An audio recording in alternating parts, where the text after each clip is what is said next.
السلام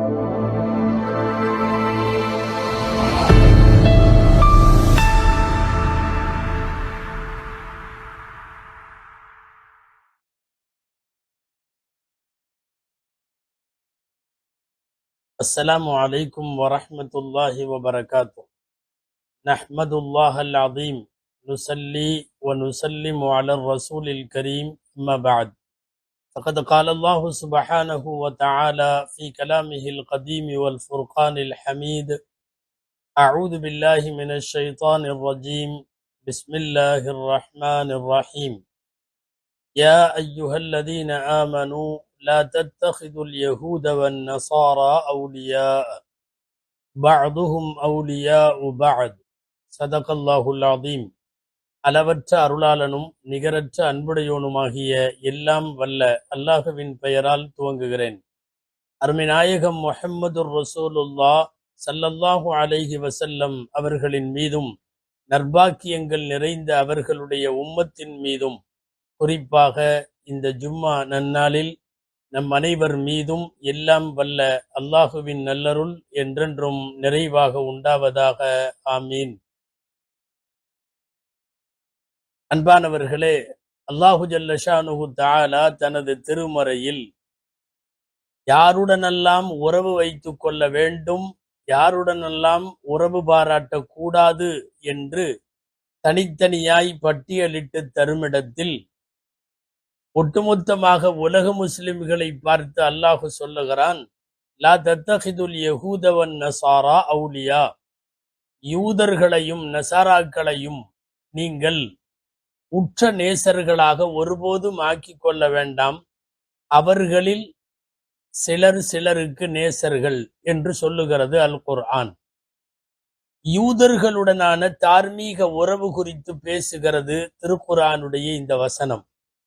நூற்றுக்கணக்கான வசனங்களில் யூதர்களினுடைய அத்துமீறல்கள், வரம்பு மீறல்கள், வரலாற்றில் நீண்ட நெடுங்காலமாக அவர்கள் புரிந்து வந்த அக்கிரம செயல்கள், அவர்களினுடைய இயற்கையான சுபாவம், மனிதகுலத்திற்கான அவர்களின் அச்சுறுத்தல், இதை பற்றியெல்லாம் உலகத்தின் வேறு எந்த சமயமும் யூதர்களை பற்றி இவ்வளவு தெளிவாக பேசியிருக்க முடியாது. அல் குர்ஆன் அதையெல்லாம் விரித்து கூறியிருக்கிறது. யூதர்களுடன் எனவே உலகெங்கும் வாழுகிற முஸ்லிம்கள் தங்களினுடைய தார்மீக உறவை யூதர்களோடு வைத்துக் கொள்ள மாட்டார்கள். மனிதாபிமான அடிப்படையில் சக மனிதர்களாய் அவர்களை பார்ப்பதற்கு நாம் தவறுவதில்லை. ஆனால் அதே சமயம் அவர்களோடு தனிப்பட்ட முறையில், ராஜ்ய முறையில் எந்த விதமான உறவுகளும் வைத்திருத்தல் நல்லதல்ல என்கிற குர்ஆனின் வழியில் இன்றளவும் உலக முஸ்லிம்கள் இருக்கிறார்கள். இதை அப்பட்டமாக மீறியவர்கள் இன்றைய அரபுலகத்தினுடைய மன்னர்கள். சுமார் 56 நாடுகளை சார்ந்த அரபு நாடுகள் சார்ந்த அதிபர்களில் ஏராளமான பேர் யூதர்களுக்கும் நசராக்களுக்கும் வாள் பிடிப்பவர்களாய், சொம்பு தூக்குபவர்களாய், அவர்களினுடைய கருத்துக்களை, அவர்களினுடைய அத்துமீறல்களை வரவேற்பவர்களாய் இருக்கிறார்கள் என்பது இன்றைய உலகின் மிக வருத்தமான ஒரு செய்தி. அன்பானவர்களே, ஈரானில் அதிகம் வாழுவது ஷியாக்கள், நாங்களெல்லாம் சுன்னத்து வல் ஜமாத்துகள் என்கிற போர்வையில் இந்த அநியாயத்தை நியாயப்படுத்திவிட முடியாது. ஒட்டுமொத்தமாக இன்றைய முஸ்லிம் உலகம் அரபுலகத்தின் மன்னர்களுக்கு எதிராகவே இருக்கிறது என்று சொன்னால் அது மிகையில்லை. அல்லாஹுவின் தூதர் பெருமானார் ஸல்லல்லாஹு அலைஹி வஸல்லம் அவர்களிடம் ஒரு மனிதர் கேட்பார், மல் அஸபிய்யத்து யா ரசூலல்லாஹ், அல்லாஹுவின் தூதரே, பிடிவாதம், வெறித்தனம், தீவிரம் என்பது என்ன என்று கேட்கிறார். அழகான பதில் சொன்னார்கள் நபி ஸல்லல்லாஹு அலைஹி வஸல்லம், அல் அஸபிய்யத்து அன் தன்சுர அகாக அலா ظுல்ம். உன்னுடைய முஸ்லிமான சகோதரன் ஒரு அநியாயத்தை செய்கிற போது அந்த அநியாயத்திற்கு நீ உதவுவதும் துணை போவதும் வெறித்தனமாகும் என்கிறார்கள். ஒரு செயலை, அது அநீதம், ஆனால் அதை செய்வது முஸ்லிம் என்கிற காரணத்தால் அதை நியாயப்படுத்திவிட முடியாது. அந்த முஸ்லிமுக்கு நாம் வக்காலத்து வாங்க முடியாது, சப்போர்ட் செய்ய முடியாது. அந்த அடிப்படையில் தான் இன்றைக்கு அரபுலகத்தின் நிறைய அதிபர்கள் யூத நசராக்களுக்கு துணை போவதை, அவர்களின் அக்கிரமங்களுக்கு உடந்தையாக இருப்பதை ஒருபோதும் இஸ்லாமிய சமூகம் அதை ஏற்பதில்லை. உங்களுக்கு தெரியும், வளைகுடாவில் அமெரிக்கா மற்றும் இஸ்ரேலினுடைய ஆதிக்க பசி, வளங்களை சுரண்டுகிற ரீதியிலான போர் ஒரு மாதத்திற்கும் மேலாக நடைபெற்று வருகிறது. தன்னந்தனியாக ஈரான் களத்தில் நின்று அவர்களை எதிர்கொண்டு ஏறத்தாழ வெற்றியும் பெற்றுவிட்டது என்கிற அறிவிக்கிற சூழல்தான் இன்றைக்கு இருக்கிறது. ஆனால் இந்த யூதர்களுக்கும் நசராக்களுக்கும் அமெரிக்கா, இஸ்ரேல் உள்ளிட்ட பயங்கரவாத சக்திகளுக்கு பின்னணியிலே இருந்து இடம் கொடுப்பதும், தளம் கொடுப்பதும், ஆயுதங்கள் அளிப்பதும், ஒத்து உதுவதும், அவர்களை முழுமையாய் நம்புவதும் யார் தெரியுமா? வெட்கக்கேடு இந்த அரபுலகத்தினுடைய மன்னர்கள். பப்ளிக்ல முஸ்லிம்ல ஒரு முஸ்லிம் கூட இந்த செயலுக்கு சப்போர்ட்டாக இல்லை. அரபுலகத்தின் மன்னர்கள் திருந்த வேண்டிய தருணம் வந்துவிட்டது. அன்பானவர்களே, கண்ணெதிரே அவர்கள் பார்த்து விட்டார்கள். அவர்கள் நம்பிய மலை போன்ற ஒரு சக்தி ஒன்றுமில்லாத புஸ்வானம் என்பதை எதிர்க்க துணிவற்ற கோழை என்பதை இன்றைக்கு அவர்கள் பார்த்து விட்டார்கள். ஒரு மாசத்துக்கு முன்னாடி, போர் துவங்கிறதுக்கு முன்னாடி அரபு நாடுகளின் அதிபர்கள் எல்லாம் சொன்னது என்ன தெரியுமா? ஈரான் மீது அமெரிக்காவும் இஸ்ரேலும் அநியாயமாக தாக்குதல் தொடுத்தால் எங்களுடைய வான்பரப்பை பயன்படுத்துவதற்கு நாங்கள் அனுமதிக்க மாட்டோம் என்று சொன்னார்கள். அப்படி சொன்னது கூட ஈரான் எங்கே தங்களை தாக்கிவிடுமோ என்கிற பயம், அல்லது உள்நாட்டில் கிளர்ச்சி ஏற்பட்டு அது தங்களினுடைய ஆட்சிக்கும் மாட்சிக்கும் ஆபத்து ஏற்படுமோ என்கிற பயத்தில் தான் அப்படி சொன்னார்கள். ஆனால் போர் துவங்கியதற்கு பிறகு இந்த அரபுலகத்தினுடைய அதிபர்கள் செஞ்சது என்னன்னா, யுஎஸ்னுடைய இராணுவ தளங்கள் அத்தனைக்கும் இவர்கள் அனுமதி கொடுத்து உள்ளே வைத்திருந்தார்கள். சொல்ல போனால் எங்களை அமெரிக்கா பாதுகாக்கும் என்கிற ஒரு கண்ணோட்டத்தில் அமெரிக்காவிற்கு எல்லா வகையிலும் ஒத்துழைத்தார்கள். இது ஒரு வரலாற்று துரோகம். நன்றாக உலகத்திற்கே தெரியும், மத்திய கிழக்கு நாடுகளில் குவைத்திலோ, கத்தாரிலோ, சவுதியிலோ, எமிரேட்ஸிலேயோ, பஹ்ரைனிலோ எல்லா இடத்திலும் அமெரிக்கா தளம் அமைத்து இராணுவத்தை நிப்பாட்டி வைத்திருப்பது அரபுகளை பாதுகாப்பதற்கு அல்ல, இஸ்ரேலை பாதுகாப்பதற்கு மட்டும்தான். இரண்டாவது காரணமாக சொல்லுவதென்றால் ஈரானை அழிப்பதற்குத்தான்.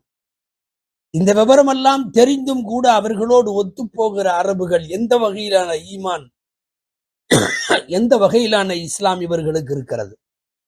ஏற்கனவே அரபுலகத்தின் மீது கடும் அதிருப்தியில இருக்கிறார்கள் உலக முஸ்லிம்கள் எல்லாம், குறிப்பாக சவுதி.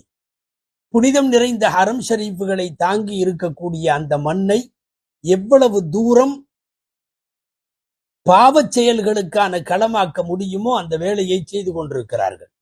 விசன் 2030 என்கிற 2030 கனவை நோக்கி நகர்கிற சவுதி ஏராளமான மார்க்க ரீதியான ஷரியத்திற்கு புறம்பான செயல்களை அனுமதித்திருக்கிறது. தியேட்டர்கள் திறக்கப்பட்டிருக்கிறது.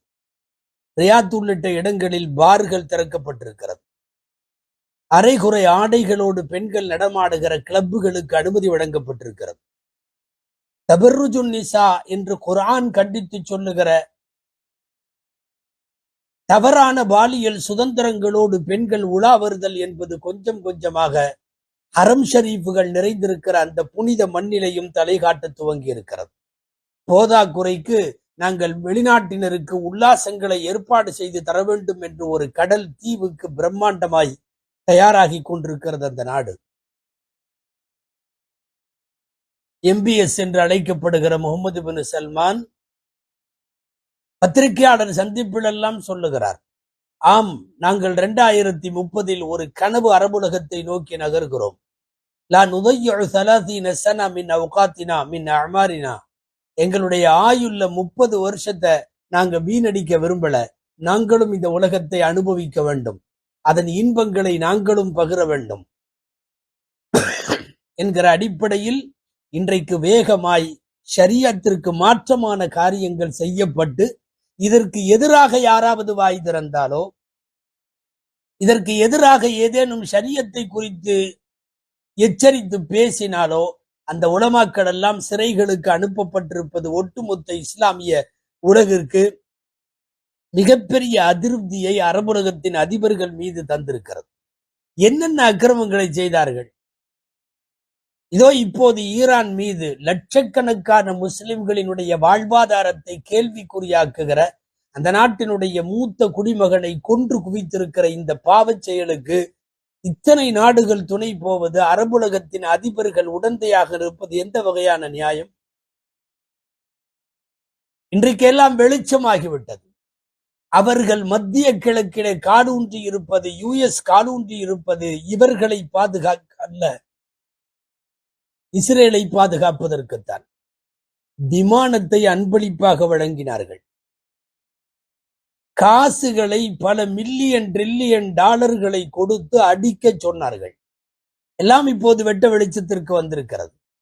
ஈரான் மீதான தாக்குதலை தூண்டி கொண்டிருக்கிறார்கள். ஏன் அவர்களுக்கிடையிலே கூட ஒற்றுமை இல்லாமல் கத்தாரை அடிப்பதற்கு சவுதியும் இமாராத்துகளும் பணம் கொடுத்திருப்பது இப்போது ஊடகங்களின் வழியாக வெளிச்சத்திற்கு வருகிறது. எல்லா நாட்டிலையும் யுஎஸ்க்கு பேஸ் இருக்கிறது, அத்தனை அரபு நாடுகளுக்கும். நீங்கள் யாருக்காக இந்த யூதர்களோடு நசராக்களோடு கைகோர்த்திருக்கிறீர்கள்? ஒரு இடம் அல்ல, 2 இடம் அல்ல, திருக்குர்ஆனின் வழி நெடுகிலும் வான்மறை எச்சரித்துக் கொண்டே இருக்கிறது. யூத நசராக்களுடைய கூட்டணி என்பது கொல்லிக்கட்டையிலே தலையை தொய்வதற்கு சமம், சொந்த காசிலே சூனியம் வைத்துக் கொள்ளுவதற்கு சமம், தன்னைத்தானே தலைவாரி தன் தலையிலே மண்ணை போட்டுக் கொள்ளுவதற்கு சமம்.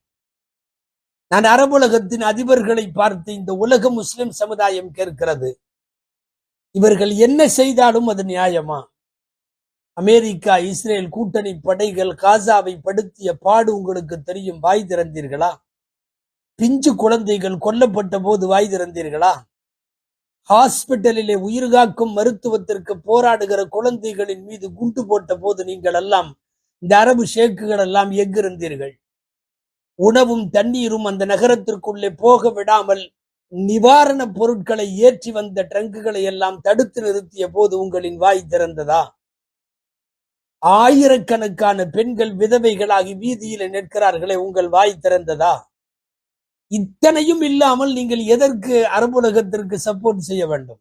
இது அமெரிக்காவிற்கும் இஸ்ரேலுக்கும் நீங்கள் சப்போர்ட் செய்ய வேண்டும். ஒரு எலும்பு கூடு, உருக்கி உழைக்கப்பட்ட ஒரு எலும்பு கூடை போன்று காட்சி தரக்கூடிய பண்டைய அழகிய நகரம் பலஸ்தீன் இப்படி உருக்குலைந்து போனதற்கு பின்னால் உங்களின் மௌனம் இருக்கிறதா இல்லையா? உலக முஸ்லிம் சமுதாயம் பார்த்து கொண்டே இருக்கிறது. அரபுலகத்தின் அதிபர்களுக்கும் உலக முஸ்லிம்களுக்கும் எந்த சம்பந்தம் இல்லை. இஸ்லாத்திற்கு அவர்கள் ஆதரவானவர்களோ இஸ்லாத்தினுடைய சேவையாளர்களோ அல்ல.